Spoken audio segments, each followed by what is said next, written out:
天暖和吗？哎呀，暖和！你看我这个，你这个穿的有点过了啊！你这穿的过了。不过我待会儿还要有可能备战备荒啊！备战备荒。这芝加哥给我们落下这么个印象，就是比较寒冷啊。芝加哥啊，今天最低温度4度，最高温度9度。对，比我们1月底啊从温哥华出发的时候还要冷。好在阳光明媚啊。对对对，是的。那么就显得体感上感觉舒服一些。上一次我们去芝加哥呀，那个停车场呢，我回头研究了一下，还是有很多人说提前付费就是会更便宜一些。官网上也显示，就是提前在线支付的话会有对折，比较大的折扣。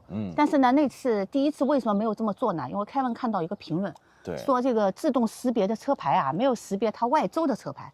那我们想，我们都不就是外州了，我们就是外国车牌。但是上次呢试了一下，觉得应该是能识别。因为出来的时候我们并没有扫码那个收银条，它直接就放我们出来了啊。我们觉得它应该还是能识别的。所以呢，为了钱，我们今天还准备再试一下，因为钱实在太多了。没有错，省钱永远都是。今天多少天啊？对呀，你要收你机器了，我马上说一下，今天是我们环美旅行的第99天，99啊，81个幸福，81呢。好，出发。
走着啊，就阴天了。你看，Melody穿这些还真没亏啊！1个半小时进城了，又来到了2天前来的地方。对，刚才验证了，这个停车场是至少进来是没有问题的。对，进来它不是扫描车牌，对，它是跟你网上买的那个二维码扫一下。还好我正好截了个图，然后直接一扫就进来了。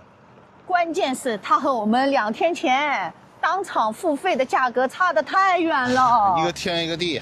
我们5个小时啊，上次现场付将近45刀啊，今天才13刀啊。对。哎呀，所以啊，有些东西还好，我们也没天天亏，至少还占1天便宜。对，我们今天还是把价格往下拉了一点，因为如果明天再花钱的话，继续往下拉。因为芝加哥这个停车费啊，真贵。没错。它路边都要7块钱1个小时。是啊，你就想象。那天去那个麦当劳大学，它都要4块多1小时啊。天气啊是真冷啊，真冷啊！本来我们也想坐那个游船，对，码头就在前面一点，那个桥那边，可是我们走到半道就冻得有点，所以要不然我们活动吧，在这。不动的情况下，沿着湖边走走啊！对，本来预计是坐这个船的。这感觉啊，像不像巴黎的塞纳河游船啊？船也很像啊。对，这个芝加哥这条河还是很出名的，对，旁边有很多，对吧？你比如那个建筑，很多那个很多超豪华的建筑。对，想着当年哦，它肯定是多么的辉煌哦。所以说老钱是值得尊敬的。它好像没有纽约那么杂乱无章哦。而且芝加哥呢，我们现在看下来，周围也没有什么山，然后就是可建建筑的土地特别的多。但尽管如此，还能就是堆砌起这么辉煌的一个城市。对。我觉得真的蛮值得钦佩的。游船就叫建筑之旅啊，就是让你看河两岸的建筑。你想想看，那纽约可是那土地是有限的呀，它是相当于一个小半岛嘛。是的，是的。可是芝加哥不是一样啊，芝加哥就沿着湖边建呗。但是尽管如此啊，还能一栋一栋大楼啊。对，反正如果大家来芝加哥时间允许的话，还是要适当多留一点时间。对对。他这儿真正的你大概需要最起码拿出3整天的时间。我们现在在芝加哥河旁边的步道上，两边啊都是游船公司的码头啊，一个接着一个，而且配着那个古老的那个桥啊，每一个桥我看都很有年代、有历史啊，对，都有那种浓重的铁锈感啊。后面来船了，就这样的游船，这个游船是1层楼的。感觉应该更好一点啊。对，有些游船，不怪我们穿的多啊，你看船上的人穿的都蛮多的。前2天好像挺暖和的，但是这2天好像是降温啊，对，来个小寒潮。就是芝加哥是这样，你不知道应该穿什么衣服来。也是属于那种温差比较大的吧，受风影响比较大呀。没错，它是一个风城啊。其实芝加哥啊，樱花已经开了又落了。啊，是吗？对呀。它也有樱花呀。对，它有樱花。那这樱花不太适合他们，这樱花比较脆弱呀。哦，那你不能这么讲，你看华盛顿 DC 的樱花可漂亮了啊。那樱花风一吹嘛就吹没了。所以说时间更短嘛，所以更难得。看这个沿河的这种感觉啊。而且这有配有这个步道啊，我觉得这个生活的气息也很浓啊，没错，倒也没有那么完全那么严肃啊。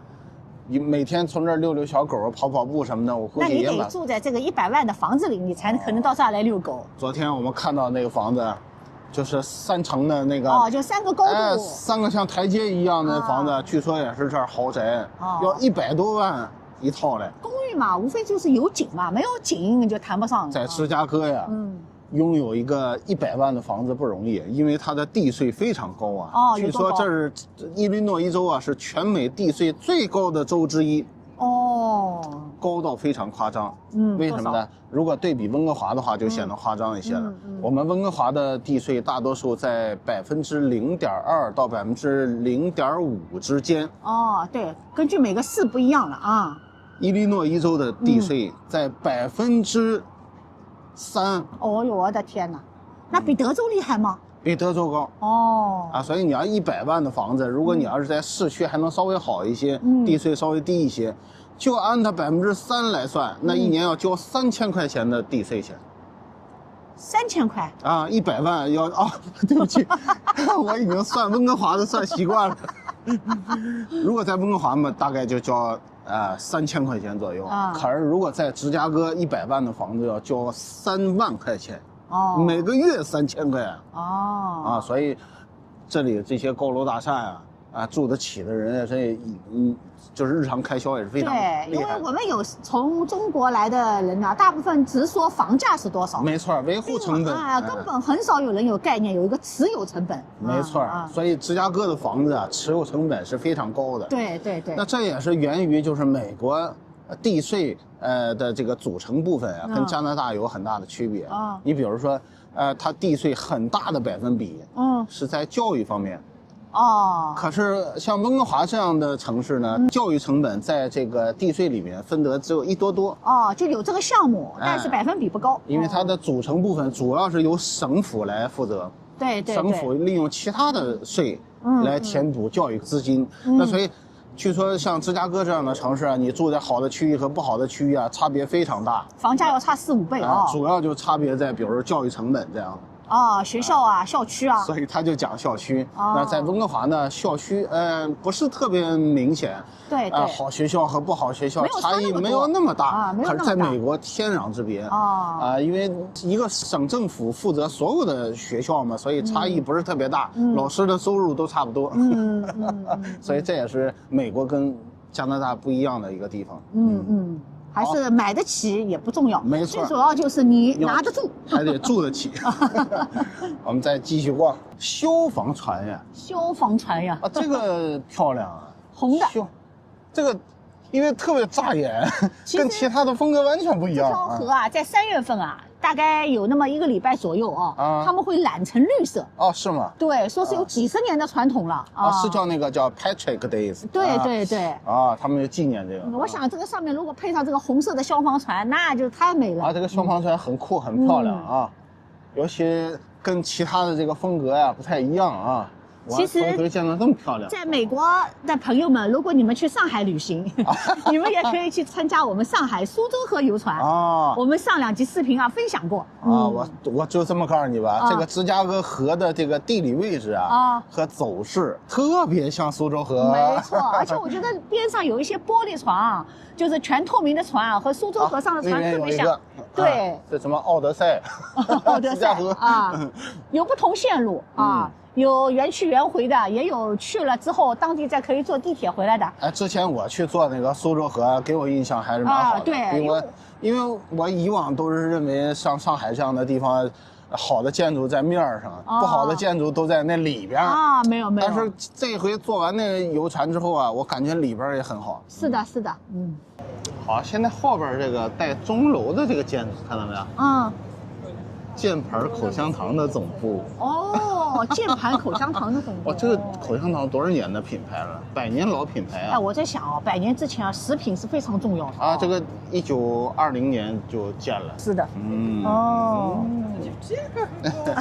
这是个遛狗的好地方啊。只是能在这里养狗也是一个奢侈的一个事儿。没错，是的。它后边还有个写字楼啊，也是很古老的一个建筑。那个建筑曾经也是1920年左右建的建筑，它号称全球最美办公楼嘞。我还有像这顶楼有点像教堂的所以说它这哥特式的建筑，他们建立的时间差不多都是100年左右。没错，对吧？也就是说，芝加哥就是辉煌了100年了。辉煌了100年了。这跟纽约真的是蛮像的。对，纽约给人感觉还是比较无序啊，特别张狂。估计当年也是老大老二的之间的关系啊。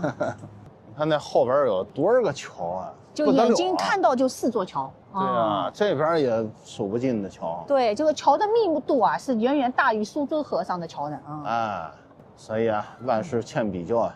万事欠比较，但是不错了，上海的苏州河已经非常不错了。就是这样。想当年都是一个臭河帮都是非常臭的。经过治理之后，现在没想到上面能开游船了。大家如果去上海旅游，这个环节千万不能漏了。我坦言啊，我以前对芝加哥不是特别了解，现在对这种老前锋啊，无比崇敬，得心怀敬意，就是那种瘦死的骆驼都比马大的感觉。这个 Kevin 啊，在芝加哥啊，只盯了6个晚上。当我一听只有6个晚上的时候我说是不是有点短因为天气还有变化，没错，这2天有下雨的时候。昨天雨下的特别多，所以昨天我们是蛰伏了1天。今天呢，看着天呢好像靠谱一点，又说下午要下雨，但是我们还是勇敢的出门了。所以说，你看我定这个路线呀，当时也是问 Melody 说要不要来芝加哥因为要来芝加哥的话得拐个弯没错。当然就是不虚此行不虚。我感觉就是最后的选择能来这些城市我都挺幸运的。没错，能看到它真实的面目，而不是仅是从网上道听途说而且呢，旅行呢，我和 Kevin 在说，旅行就是一个祛魅的过程你原来对他印象特别好，去了可能不怎么样对然后呢，对这个城市好像也就这样吧，但是去了感觉特别好对，一旦感觉哎呦都蛮好的，那就已经不错了是的所以说呀，还是得到处走一走每次都感觉就是知道和看到的少。没错，读万卷书不如行万里路是，没错。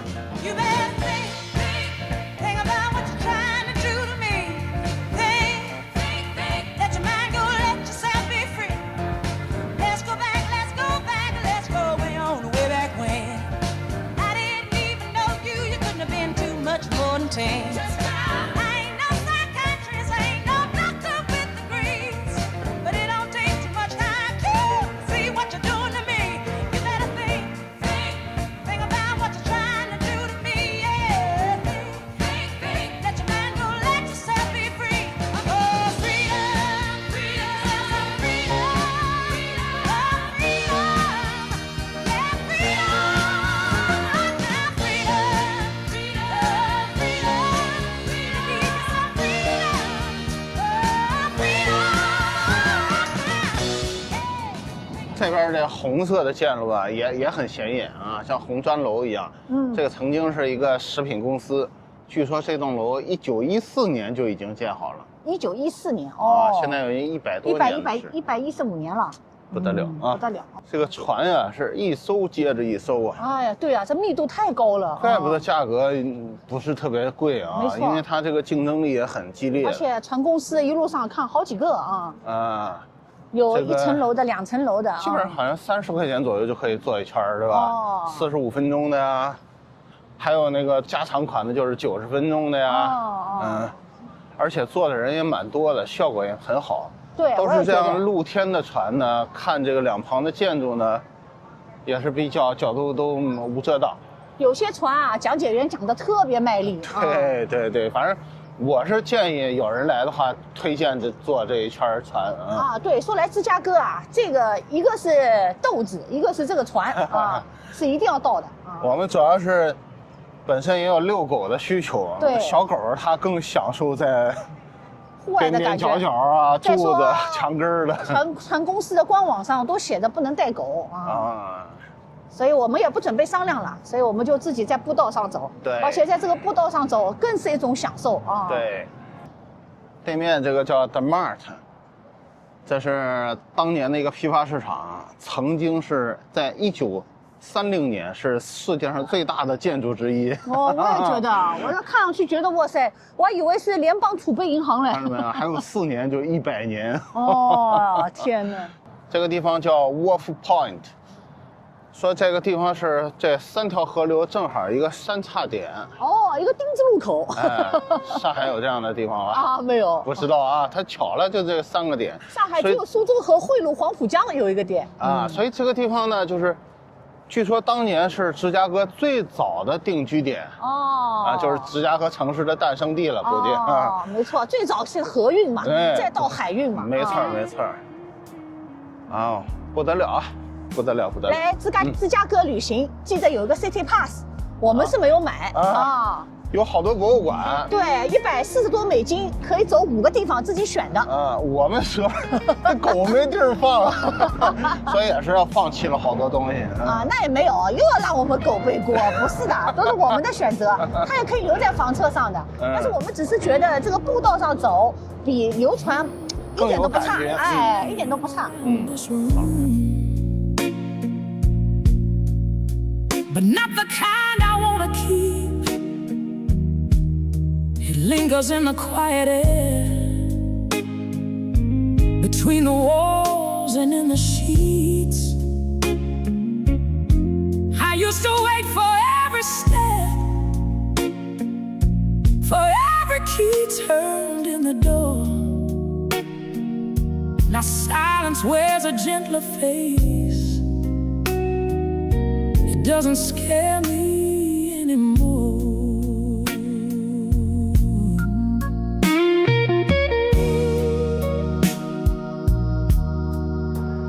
网红大翅膀，胜利女神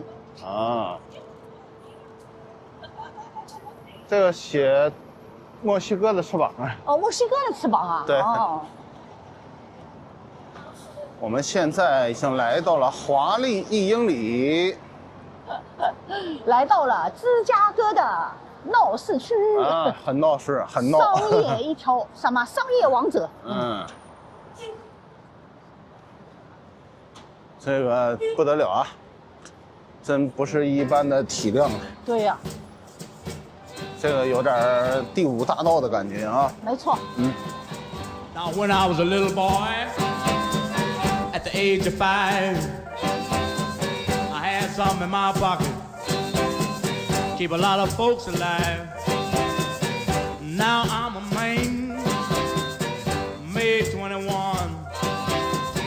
You know, baby, we can have a. 这是华丽1英里的星巴克。对，星巴克的甄选。这个就是出咖啡豆的地方。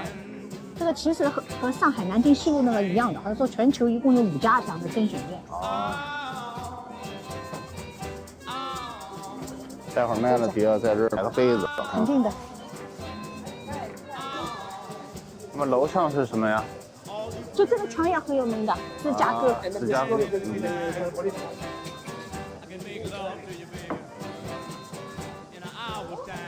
Chicago。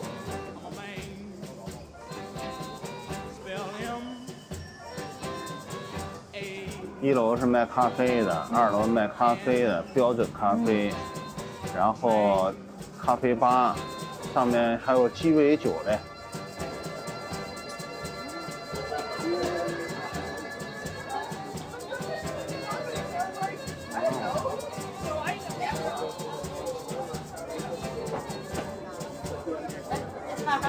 竟然有个座位，哎哇！什么运气？运气太好了，咖啡来了，咖啡来了！看运气多好，走到2楼，正好有3个人腾出位置了，还是个火炉边上的位置。哎呀，你看我们宋一，爸爸的马甲披着，咖啡你就没有了哦。来，端一下。好，芝加哥旅行快乐！干杯！就是那个烘豆子的，应该是。1楼出成品。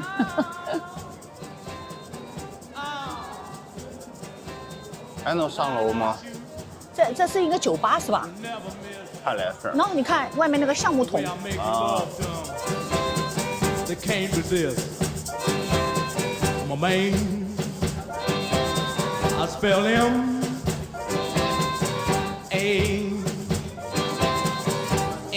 鸡尾酒。鸡尾酒。嗯。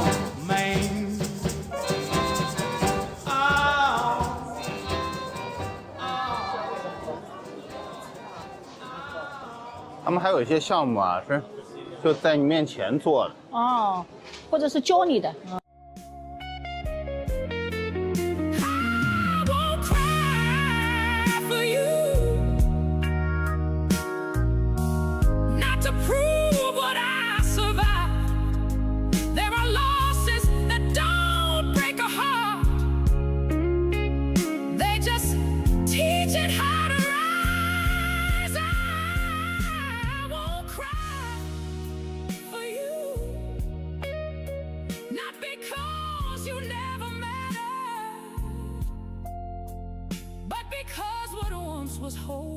你看，是不是这1星不是哪儿都有啊？你看它上面写西雅图、芝加哥、纽约、对，米兰、上海，没错，东京啊，没错，就这些地方有这个甄选，就是有烘焙工坊啊。1星有很多店的。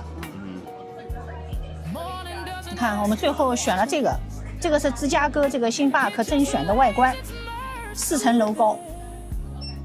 最主要是它有芝加哥，看一下。非常沉稳、高级的颜色。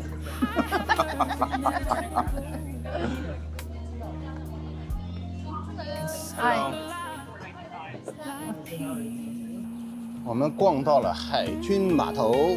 哎呀，停车5个小时还是低调了。海军码头没有尽兴啊，稍微走过路过看了看。看看领行情啊。就准备回去了。和 Kevin 在斗争，明天到底还进不进来？不进来不舍得是吧？对，就是的。给他来一趟，这毕竟是芝加哥呀，芝加哥呀，你得给面儿啊。对呀。我们回去商量商量。回去商量好了，猜拳。